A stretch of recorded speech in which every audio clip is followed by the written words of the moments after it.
议员李议员将对受虐待儿童的家长是利害关系人的身份，结果却无都知影相关处理的流程甲采法。加上间社会局伫幼稚园显然超过24点钟才通报，却家己认定只超过几点钟。议员表示已经违反行政停诉法，所以上午陪同家长共同召开记者会，要求市府比照校园霸凌案件，将调查报告甲处分内容等主动通知家长。行政处分的结果不主动使利害关系人知悉，甚至为了保护这个不法的业者以及教师的隐私与权益，如果有这个处分罚款，将会隐蔽这个处分的内容后，仅将处分的法条依据告知。那其实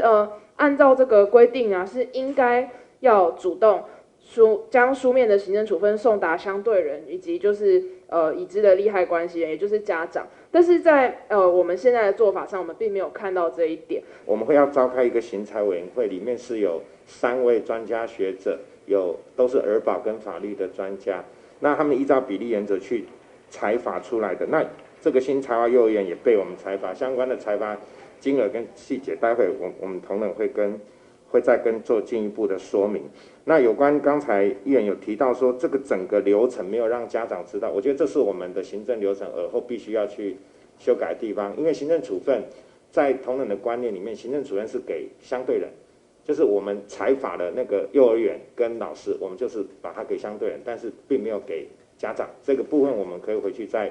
跟法制人员讨论看看，而后是不是。议员强调，社会局甲教育局作为保护儿童的主管机关，嘛拢强调儿童虐待零容忍。不过，伫家长面临囡仔接受不当管教痛苦以后，也该被市府当作停诉的外人，实在相当离谱。要求一并检讨相关处理的停诉。今日新闻，阮自林光采访报道。